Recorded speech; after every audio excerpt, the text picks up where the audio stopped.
ಬಾಬಾ ಎಂದರೆ ಆನಂದ, ಮಕ್ಕಳ ಬಾಳಿನ ಮಕರಂದ. ಬಾಬಾ ಎಂದರೆ ಆನಂದ, ಮಕ್ಕಳ ಬಾಳಿನ ಮಕರಂದ. ಬಾಬಾ ಎನ್ನುತ್ತ ಬಳಿಯಲಿ ಕರೆದು, ಬಾಬಾ ಎನ್ನುತ್ತ ಬಳಿಯಲಿ ಕರೆದು, ಶಾಂತಿಯ ನೀಡುವ ಒಲವಿಂದ, ಶಾಂತಿಯ ನೀಡುವ ಒಲವಿಂದ. ಬಾಬಾ ಎಂದರೆ ಆನಂದ, ಮಕ್ಕಳ ಬಾಳಿನ ಮಕರಂದ.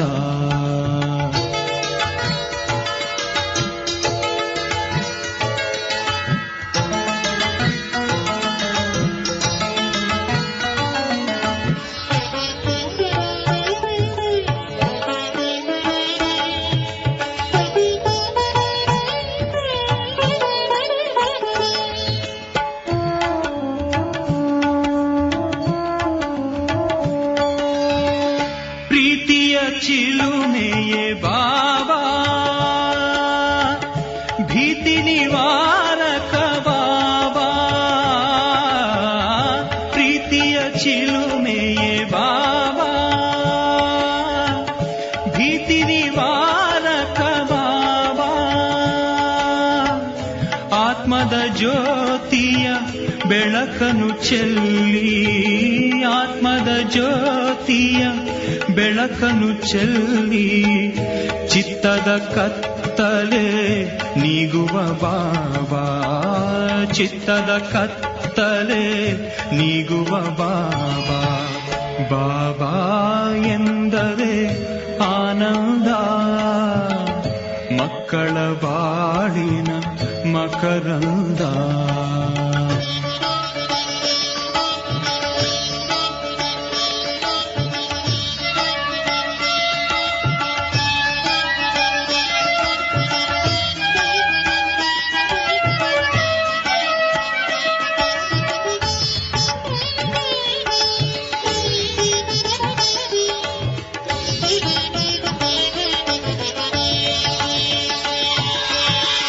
ಮಕ್ಕಳ ತಂದೆಯೇ ಬಾಬಾ, ಜ್ಯೋತಿ ಸ್ವರೂಪನೇ ಬಾಬಾ. ಮಕ್ಕಳ ತಂದೆಯೇ ಬಾಬಾ, ಜ್ಯೋತಿ ಸ್ವರೂಪನೇ ಬಾಬಾ. ಆತ್ಮದ ಮಾರ್ಗದಿ ಮುಂದಕ್ಕೆ ನಡೆಯೇ, ಆತ್ಮದ ಮಾರ್ಗದಿ ಮುಂದಕ್ಕೆ ನಡೆಯೇ, ಮುಕ್ತಿಯ ದಾರಿಯ ತೋರುವ ಬಾಬಾ, ಮುಕ್ತಿಯ ದಾರಿಯ ತೋರುವ ಬಾಬಾ. ಬಾಬಾ ಎಂದರೆ ಆನಂದ, ಮಕ್ಕಳ ಬಾಳಿನ ಮಕರಂದ.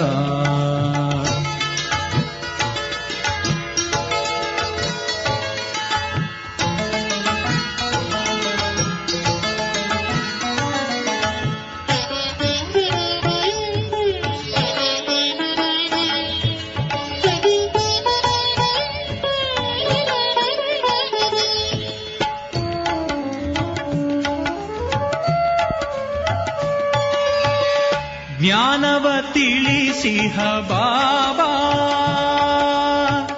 ಯೋಗವ ಕಲಿಸಿಹ ಬಾಬಾ.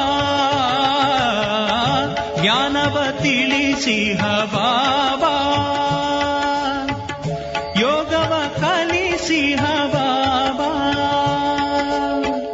ಯೋಗದ ಮಾರ್ಗದಿ ಮುಂದಕ್ಕೆ ನಡೆಯೇ, ಯೋಗದ ಮಾರ್ಗದಿ ಮುಂದಕ್ಕೆ ನಡೆಯೇ, ದೇಹದ ಸ್ಮೃತಿಯನು ಮರೆಸುವ ಬಾಬಾ, ದೇಹದ ಸ್ಮೃತಿಯನು ಮರೆಸುವ ಬಾಬಾ.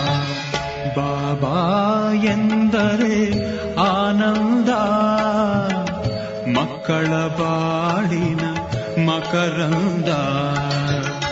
ಬಾಬಾ ಬಾಬಾ ಎಂದರೆ ಆನಂದ, ಮಕ್ಕಳ ಬಾಳಿನ ಮಕರಂದ.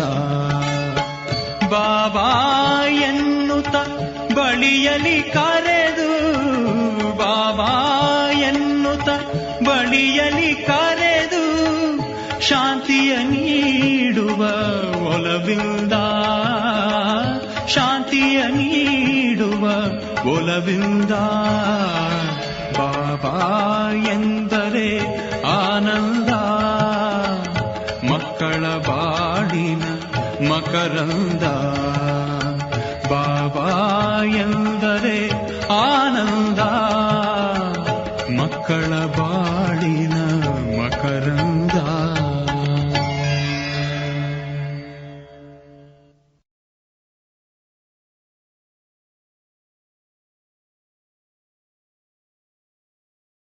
ಓಂ ಶಾಂತಿ.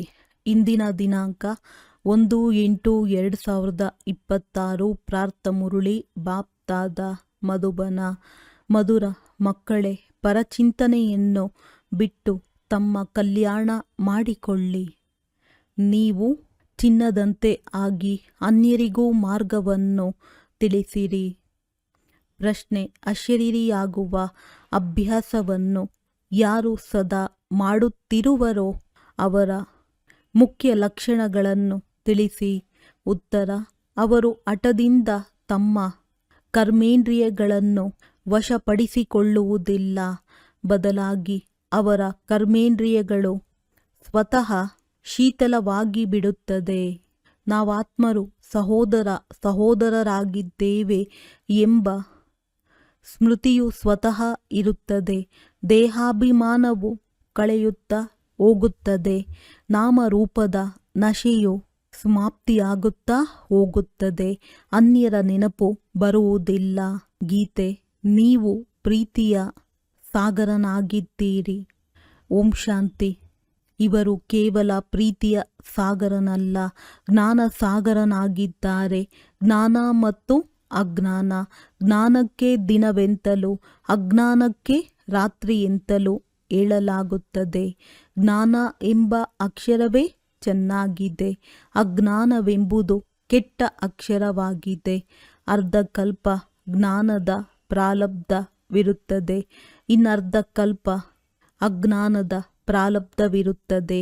ಅಜ್ಞಾನದ ಪ್ರಾರಬ್ಧವು ದುಃಖವಾಗಿದೆ, ಜ್ಞಾನದ ಪ್ರಾರಬ್ಧವು ಸುಖವಾಗಿದೆ. ಇವು ಬಹಳ ಸಹಜ ತಿಳಿದುಕೊಳ್ಳುವ ಮಾತುಗಳಾಗಿವೆ. ಜ್ಞಾನವು ದಿನವಾಗಿದೆ, ಅಜ್ಞಾನವು ರಾತ್ರಿಯಾಗಿದೆ. ಇದು ಸಹ ಯಾರಿಗೂ ತಿಳಿದಿಲ್ಲ. ಜ್ಞಾನವೆಂದು ಯಾವುದಕ್ಕೆ ಹೇಳಲಾಗುತ್ತದೆ, ಯಾವುದಕ್ಕೆ ಅಜ್ಞಾನವೆಂದು ಹೇಳಲಾಗುತ್ತದೆ? ಇವು ಬೇಹದ್ದಿನ ಮಾತುಗಳಾಗಿವೆ.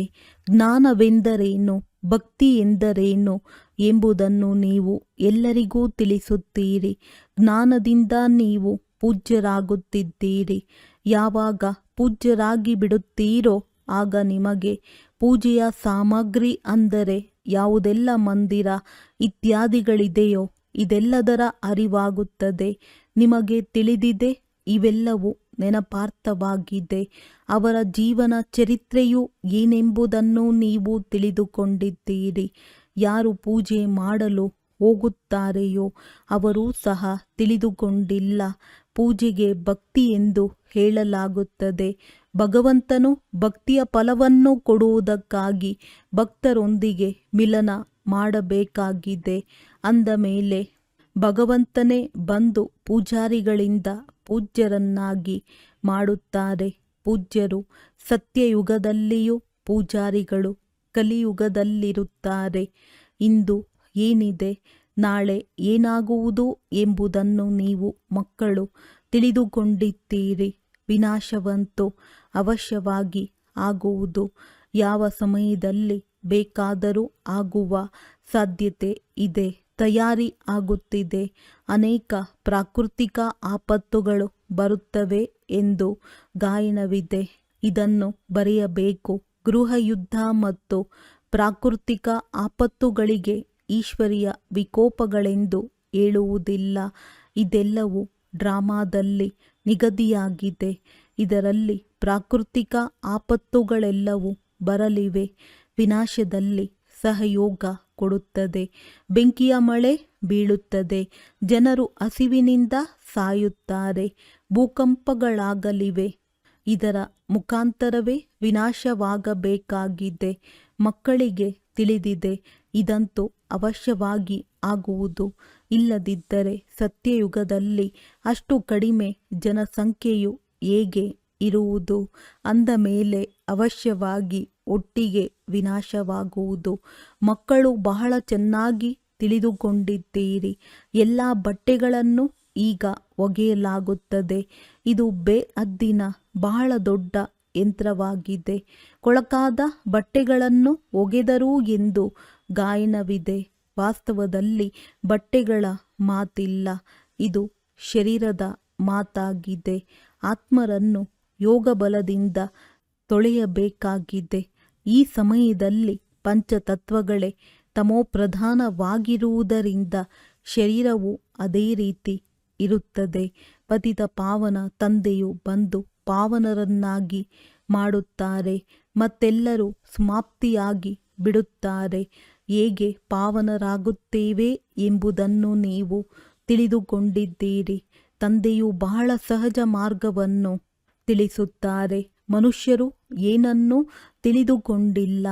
ಎಲ್ಲೆಲ್ಲಿ ಭಕ್ತಿ, ಯಜ್ಞ ಇತ್ಯಾದಿಗಳು ನಡೆಯುತ್ತವೆಯೋ ಅಲ್ಲಿಗೆ ಹೋಗಿ ತಿಳಿಸಿ. ನೀವು ಯಾರ ಭಕ್ತಿ ಮಾಡುತ್ತಿದ್ದೀರೋ ಅವರ ಚರಿತ್ರೆಯನ್ನು ತಿಳಿದುಕೊಳ್ಳುವುದರಿಂದಲೇ ನೀವು ದೇವತೆಗಳಾಗಲು ಸಾಧ್ಯ. ಅವರು ಹೇಗೆ ಜೀವನ್ಮುಕ್ತಿಯನ್ನು ಪಡೆದರು ಎಂಬುದನ್ನು ನೀವು ತಿಳಿದುಕೊಳ್ಳಿ. ಆಗ ನೀವೂ ಸಹ ಜೀವನ್ಮುಕ್ತರಾಗುವಿರಿ. ಮಂದಿರಗಳಲ್ಲಿ ಕುಳಿತು ಜೀವನ ಚರಿತ್ರೆಯನ್ನು ತಿಳಿಸಿದರೆ ಚೆನ್ನಾಗಿ ತಿಳಿದುಕೊಳ್ಳುವರು. ನೀವೂ ಸಹ ತಂದೆಯಿಂದ ಈಗ ಜೀವನ ಕಥೆಯನ್ನು ಕೇಳುತ್ತೀರಿ. ನೀವು ಮಕ್ಕಳಿಗೆ ಎಷ್ಟೊಂದು ತಿಳುವಳಿಕೆ ಸಿಕ್ಕಿದೆ. ಪರಮಪಿತ ಪರಮಾತ್ಮನ ಜೀವನ ಚರಿತ್ರೆಯನ್ನು ಯಾರೂ ತಿಳಿದುಕೊಂಡಿಲ್ಲ. ಸರ್ವವ್ಯಾಪಿ ಎಂದು ಹೇಳುವುದಾದರೆ ಅಲ್ಲಿ ಜೀವನ ಚರಿತ್ರೆಯ ಮಾತೇ ಬರುವುದಿಲ್ಲ. ನೀವು ಮಕ್ಕಳು ಈಗ ಪರಮಪಿತ ಪರಮಾತ್ಮನ ಜೀವನ ಕಥೆಯನ್ನು ತಿಳಿದುಕೊಂಡಿದ್ದೀರಿ. ಅಂದರೆ ಆದಿ ಮಧ್ಯ ಅಂತ್ಯವನ್ನು ಅರಿತುಕೊಂಡಿದ್ದೀರಿ. ಈ ಸಮಯಕ್ಕೆ ಆದಿ ಎಂದು ಹೇಳುತ್ತಾರೆ. ಈಗಲೇ ತಂದೆಯು ಬಂದು ಪತಿತರನ್ನು ಪಾವನ ಮಾಡುತ್ತಾರೆ. ನಂತರ ಮಧ್ಯದಲ್ಲಿ ಭಕ್ತಿಯ ಪಾತ್ರವೂ ನಡೆಯುತ್ತದೆ. ತಂದೆಯು ತಿಳಿಸುತ್ತಾರೆ, ಈ ಸಮಯದಲ್ಲಿ ನಾನು ಬಂದು ಸ್ಥಾಪನೆ ಮಾಡುತ್ತೇನೆ, ಮಾಡಿಸುತ್ತೇನೆ, ಮಾಡಿಸುವವನಾಗಿದ್ದೇನೆ. ಪ್ರೇರಣೆ ಕೊಡುವುದಾದರೆ ಅದಕ್ಕೆ ಮಾಡುವುದೆಂದು ಹೇಳುವುದಿಲ್ಲ. ತಂದೆಯು ಬಂದು ಇವರ ಕರ್ಮೇಂದ್ರಿಯಗಳ ಮೂಲಕ ಮಾಡುತ್ತಾರೆ. ಇದರಲ್ಲಿ ಪ್ರೇರಣೆಯ ಮಾತಿಲ್ಲ. ಮಾಡಿಸುವವರು ಅವಶ್ಯವಾಗಿ ಸನ್ಮುಖದಲ್ಲಿದ್ದಾಗಲೇ ಮಾಡಿಸುವರು. ಪ್ರೇರಣೆಯಿಂದ ಏನೂ ಆಗಲು ಸಾಧ್ಯವಿಲ್ಲ. ಆತ್ಮವು ಶರೀರವಿಲ್ಲದೆ ಏನೂ ಮಾಡಲು ಸಾಧ್ಯವಿಲ್ಲ. ಅನೇಕರು ಹೇಳುತ್ತಾರೆ, ಈಶ್ವರನೇ ಪ್ರೇರಣೆಯಿಂದ ಎಲ್ಲವನ್ನೂ ಮಾಡುತ್ತಾರೆ. ಬಾಬಾ ತಾವು ಪ್ರೇರಣೆ ಕೊಡಿ, ನಮ್ಮ ಪತಿಯ ಬುದ್ಧಿಯು ಸರಿ ಹೋಗಲಿ ಎಂದು ಹೇಳುತ್ತಾರೆ. ತಂದೆಯು ತಿಳಿಸುತ್ತಾರೆ, ಮಕ್ಕಳೇ, ಇದರಲ್ಲಿ ಪ್ರೇರಣೆಯ ಮಾತಿಲ್ಲ. ಆಗಿದ್ದರೆ ಶಿವಜಯಂತಿಯನ್ನು ಏಕೆ ಆಚರಿಸಲಾಗುತ್ತಿತ್ತು? ಪ್ರೇರಣೆಯಿಂದ ಕೆಲಸವಾಗುವಂತಿದ್ದರೆ ಮತ್ತೆ ಬರುವುದಾದರೂ ಏಕೆ? ಮೊದಲನೆಯದಾಗಿ ಈಶ್ವರನೆಂದರೆ ಯಾರು ಎಂಬುದನ್ನು ತಿಳಿದುಕೊಂಡಿಲ್ಲ. ಕೇವಲ ಈಶ್ವರನ ಪ್ರೇರಣೆಯಿಂದ ಎಲ್ಲವೂ ಆಗುತ್ತದೆ ಎಂದು ಹೇಳಿಬಿಡುತ್ತಾರೆ. ನಿರಾಕಾರನು ಪ್ರೇರಣೆಯಿಂದ ಹೇಗೆ ಮಾಡುತ್ತಾರೆ? ಅವರಂತೂ ಮಾಡಿಸುವವರಾಗಿದ್ದಾರೆ. ಅವರೇ ಬಂದು ಮಾರ್ಗವನ್ನು ತಿಳಿಸುತ್ತಾರೆ. ಕರ್ಮೇಂದ್ರಿಯಗಳಿಂದ ಮುರುಳಿಯನ್ನು ನುಡಿಸುತ್ತಾರೆ. ಎಲ್ಲಿಯವರೆಗೆ ಕರ್ಮೇಂದ್ರಿಯಗಳ ಆಧಾರ ತೆಗೆದುಕೊಳ್ಳುವುದಿಲ್ಲವೋ ಅಲ್ಲಿಯವರೆಗೆ ಮುರುಳಿಯನ್ನು ಹೇಗೆ ನುಡಿಸುವುದು? ಜ್ಞಾನ ಸಾಗರನಿಂದ ಮೇಲೆ ತಿಳಿಸುವುದಕ್ಕಾಗಿ ಮುಖ ಬೇಕಲ್ಲವೇ? ಈಗ ನೀವು ಮಕ್ಕಳಿಗೆ ಇಡೀ ಪ್ರಪಂಚದ ಆದಿ ಮಧ್ಯ ಅಂತ್ಯದ ಬಗ್ಗೆ ತಿಳಿದಿದೆ. ಸಂಪೂರ್ಣ ಜ್ಞಾನ ಸಿಕ್ಕಿದೆ. ಜ್ಞಾನವಿಲ್ಲದೆ ಗತಿ ಇಲ್ಲವೆಂದು ತಿಳಿಯುತ್ತಾರೆ. ಅಂದ ಮೇಲೆ ಜ್ಞಾನವನ್ನು ಯಾರು ಕೊಡುವರೋ ಜ್ಞಾನ ಮಾರ್ಗ ಮತ್ತು ಅಜ್ಞಾನ ಮಾರ್ಗದಲ್ಲಿ ಇರುವ ಅಂತರವನ್ನಾದರೂ ನೋಡಿರಿ. ವಿಜ್ಞಾನವೆಂದು ಹೇಳುತ್ತಾರೆ, ಅಜ್ಞಾನವು ಅಂಧಕಾರವಾಗಿದೆ. ಬಾಕಿ ಜ್ಞಾನ ಮತ್ತು ವಿಜ್ಞಾನಕ್ಕೆ ನಾವು ಮುಕ್ತಿ, ಜೀವನ್ ಮುಕ್ತಿ ಎಂದು ಹೇಳಬಹುದು. ಈಗ ನಿಮಗೆ ಪಾವನರಾಗುವ ಜ್ಞಾನವು ಸಿಗುತ್ತದೆ. ನೀವು ಸ್ವದರ್ಶನ ಚಕ್ರಧಾರಿಗಳಾಗುತ್ತೀರಿ. ಯಾರಾದರೂ ಕೇಳಿದರೆ ಆಶ್ಚರ್ಯಚಕಿತರಾಗುತ್ತಾರೆ. ಆತ್ಮವು ಜ್ಞಾನವನ್ನು ತೆಗೆದುಕೊಳ್ಳುತ್ತದೆ ಎಂದು ಹೇಳುತ್ತಾರೆ. ಅಂದ ಮೇಲೆ ಆತ್ಮವು ಅವಶ್ಯವಾಗಿ ಸಂಸ್ಕಾರವನ್ನು ತೆಗೆದುಕೊಂಡು ಹೋಗುತ್ತದೆ ಎಲ್ಲವೇ. ಮನುಷ್ಯರಿಂದ ದೇವತೆಗಳಾಗುತ್ತೀರೆಂದರೆ ಜ್ಞಾನವಿರಬೇಕಾಗಿದೆ. ಆದರೆ ತಂದೆಯು ತಿಳಿಸುತ್ತಾರೆ, ಪ್ರಾರಬ್ಧಕ್ಕಾಗಿ ಇದು ಪುರುಷಾರ್ಥವಾಗಿದೆ. ಪ್ರಾರಬ್ಧವನ್ನು ಪಡೆದ ಮೇಲೆ ಮತ್ತೆ ಜ್ಞಾನದ ಅವಶ್ಯಕತೆ ಏನಿದೆ? ಸತ್ಯಯುಗವು ನೀವು ಮಕ್ಕಳಿಗಾಗಿ ಪ್ರಾರಬ್ಧವಾಗಿದೆ. ಈ ಮಾತುಗಳನ್ನು ಕೇಳುತ್ತಿದ್ದಂತೆಯೇ ಆಶ್ಚರ್ಯಚಕಿತರಾಗುತ್ತಾರೆ. ಈ ಜ್ಞಾನವು ಪರಂಪರೆಯಿಂದ ಏಕೆ ನಡೆಯುತ್ತಾ ಬಂದಿಲ್ಲ ಎಂದು ಕೇಳುತ್ತಾರೆ. ಇದು ಪ್ರಾಯಲೋಪವಾಗಿ ಬಿಡುತ್ತದೆ. ದಿನವಾಯಿತೆಂದರೆ ಮತ್ತೆ ಅಜ್ಞಾನವಿರುವುದಿಲ್ಲ. ಅಜ್ಞಾನವಿದ್ದಾಗಲೇ ಜ್ಞಾನದ ಅವಶ್ಯಕತೆ ಇರುವುದು. ಇವು ಸಹ ತಿಳಿದುಕೊಳ್ಳುವ ಮತ್ತು ತಿಳಿಸುವ ಮಾತುಗಳಾಗಿವೆ. ಕೂಡಲೇ ಯಾರೂ ತಿಳಿದುಕೊಳ್ಳುವುದಿಲ್ಲ. ಶಿವತಂದೆಯು ಭಾರತದಲ್ಲಿಯೇ ಬರುತ್ತಾರೆ. ಮಕ್ಕಳಿಗಾಗಿ ಉಡುಗೊರೆಯನ್ನು ತೆಗೆದುಕೊಂಡು ಬರುತ್ತಾರೆ. ಭಕ್ತಿಯ ಫಲವನ್ನು ಕೊಡುವುದಕ್ಕಾಗಿ ಬರುತ್ತಾರೆ. ಭಕ್ತಿಯ ನಂತರ ಸದ್ಗತಿ, ವಿನಾಶವು ಅವಶ್ಯವಾಗಿ ಆಗುವುದು. ಅದಕ್ಕಾಗಿ ಎಲ್ಲ ತಯಾರಿಗಳು ಆಗಿವೆ. ನೀವು ಕೇಳುತ್ತಾ ಇರುತ್ತೀರಿ. ಒಂದು ಕಿಡಿ ಬಿದ್ದರೂ ಸಹ 1-2 ಗಂಟೆಯಲ್ಲಿ ಇಡೀ ಮನೆಯೇ ಸುಟ್ಟು ಭಸ್ಮವಾಗಿ ಬಿಡುತ್ತದೆ. ಇದೇನು ಹೊಸ ಮಾತಲ್ಲ. ವಿನಾಶವೂ ಖಂಡಿತ ಆಗಬೇಕಾಗಿದೆ. ಸತ್ಯಯುಗದಲ್ಲಿ ಇರುವುದೇ ಕಡಿಮೆ ಜನಸಂಖ್ಯೆ. ಅದರಲ್ಲಿಯೂ ಶ್ರೇಷ್ಠಾಚಾರಿಗಳಿರುತ್ತಾರೆ.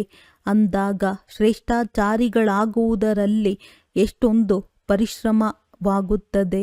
ಮಾಯೆಯು ಒಮ್ಮೆಲೇ ಮೂಗನ್ನು ಹಿಡಿದುಕೊಳ್ಳುತ್ತದೆ.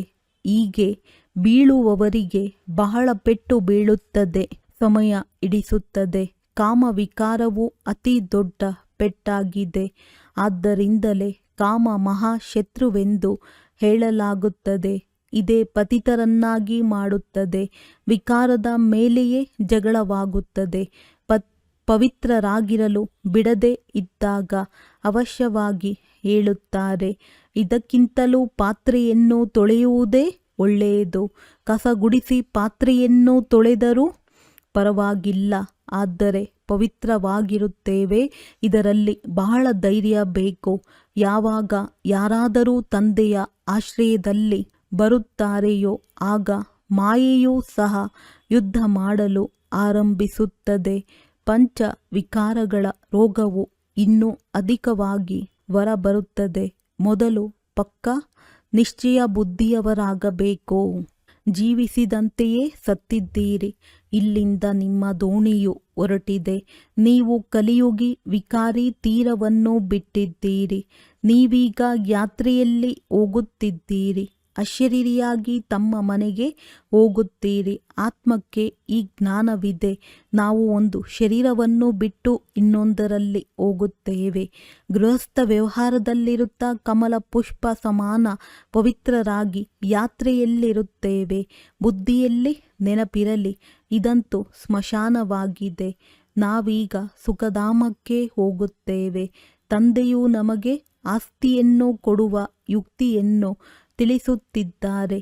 ಪಾವನರಾಗಲು ನಾವು ಯೋಗದಲ್ಲಿರುತ್ತೇವೆ. ನೆನಪಿನಿಂದಲೇ ವಿಕರ್ಮಗಳು ವಿನಾಶವಾಗುತ್ತವೆ. ಆಗ ಆತ್ಮವು ಶರೀರವನ್ನು ಬಿಡುವುದು. ಯಾತ್ರೆಯು ಎಷ್ಟು ಅದ್ಭುತವಾಗಿದೆ. ಕೇವಲ ತಂದೆಯನ್ನು ನೆನಪು ಮಾಡಿ ತಮ್ಮ ರಾಜಧಾನಿಯನ್ನು ನೆನಪು ಮಾಡಿರಿ. ಇಷ್ಟು ಸಹಜ ಮಾತೂ ಸಹ ನೆನಪಿಗೆ ಬರುವುದಿಲ್ಲ. ತಂದೆಯನ್ನು ನೆನಪು ಮಾಡಿ ಸಾಕು. ಆದರೆ ಮಾಯೆಯು ಅವರನ್ನು ನೆನಪು ಮಾಡಲು ಬಿಡುವುದಿಲ್ಲ. ಪರಿಶ್ರಮವಾಗುತ್ತದೆ. ನಮ್ಮ ತಂದೆಯು ಬಂದಿದ್ದಾರೆಂದು ಆತ್ಮಕ್ಕೆ ಜ್ಞಾನ ಸಿಕ್ಕಿದೆ. ಆತ್ಮವೇ ಓದುತ್ತದೆ ಎಲ್ಲವೇ.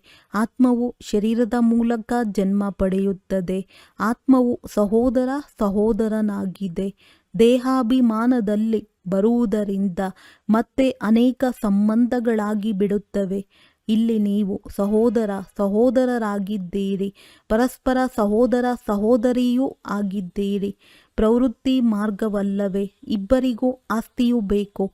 ಆತ್ಮವೇ ಪುರುಷಾರ್ಥ ಮಾಡುತ್ತದೆ. ತಮ್ಮನ್ನು ಆತ್ಮನೆಂದು ತಿಳಿದುಕೊಳ್ಳುವುದೇ ಪರಿಶ್ರಮವಿದೆ. ದೇಹಾಭಿಮಾನವಿರಬಾರದು. ಶರೀರವೇ ಇಲ್ಲವೆಂದ ಮೇಲೆ ಯಾವುದರಿಂದ ವಿಕಾರ ನಡೆಸುವುದು? ನಾವಾತ್ಮರಾಗಿದ್ದೇವೆ. ತಂದೆಯ ಬಳಿ ಹೋಗಬೇಕಾಗಿದೆ. ಶರೀರದ ಅಭಿಮಾನವೇ ಇರಬಾರದು. ಎಷ್ಟು ಯೋಗಿಗಳಾಗುತ್ತಾ ಹೋಗುತ್ತೀರೋ ಅಷ್ಟು ಕರ್ಮೇಂದ್ರಿಯಗಳು ಶೀತಲವಾಗುತ್ತಾ ಹೋಗುವವು.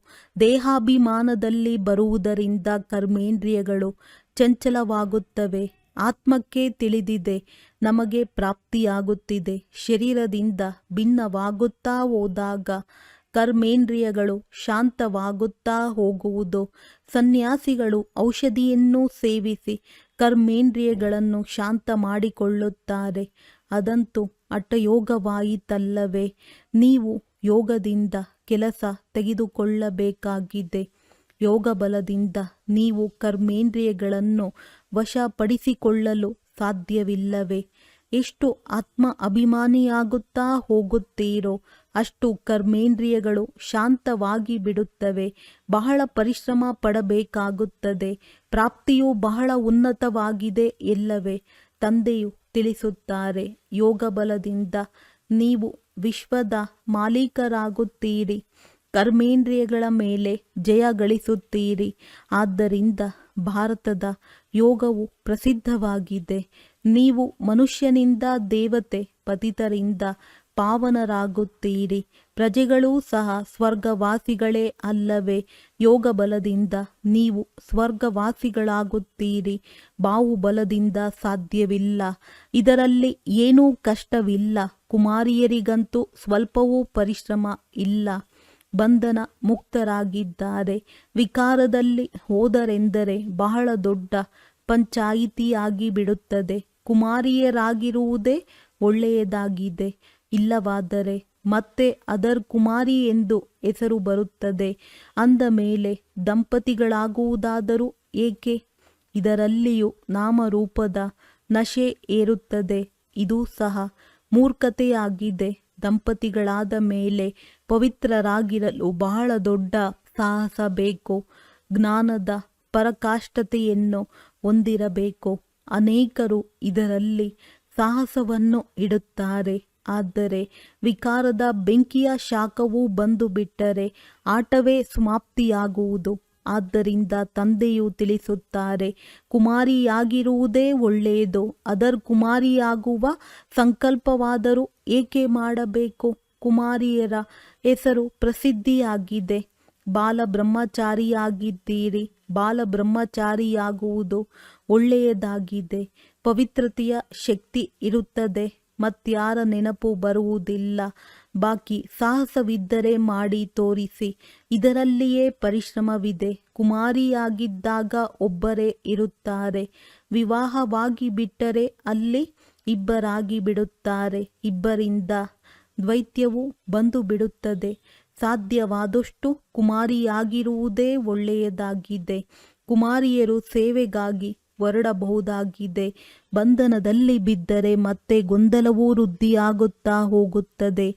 ಅಂದ ಮೇಲೆ ಬುದ್ಧಿಯು ಸಿಕ್ಕಿ ಹಾಕಿಕೊಳ್ಳುವಂತಹ ಜಾಲವನ್ನು ರಚಿಸುವುದಾದರೂ ಏಕೆ? ಇಂತಹ ಜಾಲದಲ್ಲಿ ಸಿಲುಕುವುದು ಸರಿಯಲ್ಲ. ಕುಮಾರಿಯರಿಗಂತೂ ಇನ್ನೂ ಒಳ್ಳೆಯದಾಗಿದೆ. ಕುಮಾರಿಯರು ಹೆಸರನ್ನು ತಂದಿದ್ದೀರಿ. ಕನಯ್ಯ ಎಂಬ ಹೆಸರು ಗಾಯನವಿದೆಯಲ್ಲವೇ. ಕುಮಾರಿಯಾಗಿರುವುದು ಬಹಳ ಒಳ್ಳೆಯದಾಗಿದೆ. ನಿಮಗಾಗಿ ಬಹಳ ಸಹಜವಾಗಿದೆ. ವಿದ್ಯಾರ್ಥಿ ಜೀವನವು ಪವಿತ್ರ ಜೀವನವೂ ಆಗಿದೆ. ಬುದ್ಧಿಯು ತಾಜಾ ಆಗಿರುತ್ತದೆ. ಕುಮಾರಿಯರು ಭೀಷ್ಮ ಪಿತಾಮಹರಂತೆ ಆಗಬೇಕಾಗಿದೆ. ಕಲ್ಪದ ಮೊದಲೂ ಸಹ ಇದ್ದಿರಿ. ಆದ್ದರಿಂದಲೇ ದಿಲ್ವಾಡ ಮಂದಿರದಲ್ಲಿ ನೆನಪಾರ್ಥವಿದೆ. ಈಗ ತಂದೆಯು ಮಕ್ಕಳಿಗೆ ಆದೇಶ ನೀಡುತ್ತಾರೆ, ನನ್ನನ್ನು ನೆನಪು ಮಾಡಿರಿ. ಮತ್ತೆಲ್ಲ ಮಾತುಗಳನ್ನು ಬಿಟ್ಟು ನೀವು ನಿಮ್ಮ ಕಲ್ಯಾಣ ಮಾಡಿಕೊಳ್ಳಿರಿ. ತಂದೆಯನ್ನು ನೆನಪು ಮಾಡುವುದರಲ್ಲಿಯೇ ಕಲ್ಯಾಣವಿದೆ. ತಪ್ಪುಗಳಾಗುತ್ತವೆ ಎಂದರೆ ಮಕ್ಕಳು ಬಿದ್ದು ಹೋಗುತ್ತಾರೆ. ನೀವು ಪರಚಿಂತನೆಯನ್ನು ಬಿಟ್ಟು ತಮ್ಮ ಕಲ್ಯಾಣ ಮಾಡಿಕೊಳ್ಳಿ. ಅನ್ಯ ಚಿಂತನೆಯಲ್ಲಿ ಹೋಗಲೇಬೇಡಿ. ನೀವು ಚಿನ್ನದಂತೆ ಆಗಿಬಿಡಿ. ಅನ್ಯರಿಗೂ ಮಾರ್ಗವನ್ನು ತೋರಿಸಿರಿ. ಸತೋಪ್ರಧಾನರಾಗಲು ಇದೊಂದೇ ಉಪಾಯವಾಗಿದೆ. ಪಾವನರಾಗದ ವಿನಃ ಮುಕ್ತಿಧಾಮದಲ್ಲಿ ಹೋಗಲು ಸಾಧ್ಯವಿಲ್ಲ. ಒಂದೇ ಉಪಾಯವಾಗಿದೆ. ಇದರಿಂದಲೇ ಮತ್ತೆ ಅಂತ್ಯಮತಿ ಸೋಗತಿಯಾಗುವುದು. ಈಗ ಅಲ್ಲಸಲ್ಲದ ಮಾತುಗಳನ್ನು ಬಿಟ್ಟು ಬಿಡಿ. ಇಲ್ಲದಿದ್ದರೆ ತಮ್ಮದೇ ನಷ್ಟ ಮಾಡಿಕೊಳ್ಳುವಿರಿ. ತಂದೆಯು ಶಾಪ ಕೊಡುವುದಿಲ್ಲ. ಶ್ರೀಮತದಂತೆ ನಡೆಯದಿದ್ದರೆ ತಮ್ಮನ್ನು ತಾವೇ ಶಾಪಗ್ರಸ್ತರನ್ನಾಗಿ ಮಾಡಿಕೊಳ್ಳುತ್ತೀರಿ. ಒಳ್ಳೆಯದು ಮಧುರಾತಿ ಮಧುರ ಅಗಲಿ ಹೋಗಿ ಮರಳಿ ಸಿಕ್ಕಿರುವ ಮಕ್ಕಳ ಪ್ರತಿ ಮಾತ್ಪಿತಾ ಬಾಪ್ದಾದಾರವರ ನೆನಪು, ಪ್ರೀತಿ ಹಾಗೂ ಸುಪ್ರಭಾತ. ಆತ್ಮಿಕ ಮಕ್ಕಳಿಗೆ ಆತ್ಮಿಕ ತಂದೆಯ ನಮಸ್ತೆ. ಧಾರಣೆಗಾಗಿ ಮುಖ್ಯ ಸಾರ: ನಿಶ್ಚಯ ಬುದ್ಧಿಯವರಾಗಿ ಜೀವಿಸಿದಂತೆಯೇ ಈ ಹಳೆಯ ಪ್ರಪಂಚದಿಂದ ತಮ್ಮ ದೋಣಿಯ ಹಗ್ಗವನ್ನು ಬಿಡಬೇಕಾಗಿದೆ. ತಂದೆಯ ಪ್ರತಿ ಆಜ್ಞೆಯನ್ನು ಪಾಲನೆ ಮಾಡಿ ತಮ್ಮ ಕಲ್ಯಾಣ ಮಾಡಿಕೊಳ್ಳಬೇಕಾಗಿದೆ. ಅನ್ಯರ ಚಿಂತನೆಯನ್ನು ಬಿಟ್ಟು ತಮ್ಮ ಬುದ್ಧಿಯನ್ನು ಸ್ವಚ್ಛ ಚಿನ್ನದಂತೆ ಮಾಡಿಕೊಳ್ಳಬೇಕಾಗಿದೆ. ಅಲ್ಲಸಲ್ಲದ ಮಾತುಗಳಲ್ಲಿ ತಮ್ಮ ಸಮಯವನ್ನು ನಷ್ಟ ಮಾಡಿಕೊಳ್ಳಬಾರದು. ಯೋಗ ಬಲದಿಂದ ತಮ್ಮ ಕರ್ಮೇಂದ್ರಿಯಗಳನ್ನು ಶಾಂತ ಶೀತಲ ಮಾಡಿಕೊಳ್ಳಬೇಕಾಗಿದೆ. ವರದಾನ: ತಮ್ಮ ವಿಜಯ ಅಥವಾ ಸಫಲತೆಯನ್ನು ನಿಶ್ಚಿತವೆಂದು ತಿಳಿದುಕೊಂಡು ಸದಾ ನಿಶ್ಚಿಂತವಾಗಿರುವ ನಿಶ್ಚಯ ಬುದ್ಧಿ ಭವ.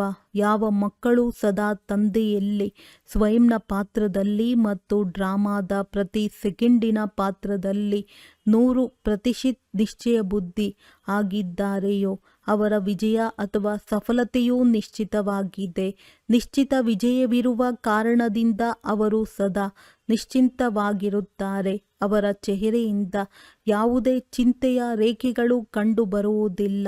ಅವರಿಗೆ ಸದಾ ಈ ನಿಶ್ಚಯವಿರುತ್ತದೆ, ಈ ಕಾರ್ಯ ಅಥವಾ ಈ ಸಂಕಲ್ಪವು ಸಿದ್ಧಿಯಾಗಿಯೇ ಇದೆ. ಅವರಲ್ಲಿ ಎಂದೂ ಯಾವುದೇ ಮಾತಿನಲ್ಲಿ ಪ್ರಶ್ನೆಯು ಉತ್ಪನ್ನವಾಗಲು ಸಾಧ್ಯವಿಲ್ಲ. ಸ್ಲೋಗನ್: ಹೇಳುವುದರಲ್ಲಿ ಭಾವನೆ ಮತ್ತು ಭಾವವನ್ನು ಬದಲಾಯಿಸಿ ಬಿಡುವುದೇ ವಾಯುಮಂಡಲವನ್ನು ಹಾಳು ಮಾಡುವುದಾಗಿದೆ. ಅವ್ಯಕ್ತ ಸೂಚನೆಗಳು: ಅಪವಿತ್ರತೆಯ ಬೀಜವನ್ನು ಸಮಾಪ್ತಿ ಮಾಡಿ ಸಂಪೂರ್ಣ ಸ್ವಚ್ಛ ಆಗಿರಿ. ಸಂಪೂರ್ಣ ಪವಿತ್ರತೆಯ ಲೆಕ್ಕದಲ್ಲಿ ವ್ಯರ್ಥ ಸಂಕಲ್ಪವೂ ಸಹ ಅಪವಿತ್ರತೆಯ ಬೀಜವಾಗಿದೆ. ವ್ಯರ್ಥ ಸಂಕಲ್ಪ ನಡೆಯುವುದು ಬಹುತೇಕ ಮಕ್ಕಳಲ್ಲಿ ಈಗಲೂ ಸಹ ಸಂಸ್ಕಾರ ಉಳಿದುಕೊಂಡಿದೆ. ವ್ಯರ್ಥ ಸಂಕಲ್ಪದ ಆಧಾರ ಮನಸ್ಸಾಗಿದೆ. ಯಾವುದು ಮನ್ಮನಾಭವ ಆಗಲು ಬಿಡುವುದಿಲ್ಲ. ಹಾಗಾಗಿ ಶ್ರೀಮತ ರೂಪಿ ಲಗಾಮು ಟೈಟ್ ಮಾಡಿಕೊಂಡು ವ್ಯರ್ಥ ಸಂಕಲ್ಪಗಳ ಅಪವಿತ್ರತೆಯನ್ನು ಸಮಾಪ್ತಿ ಮಾಡಿ. ಒಳ್ಳೆಯದು. ಓಂ ಶಾಂತಿ.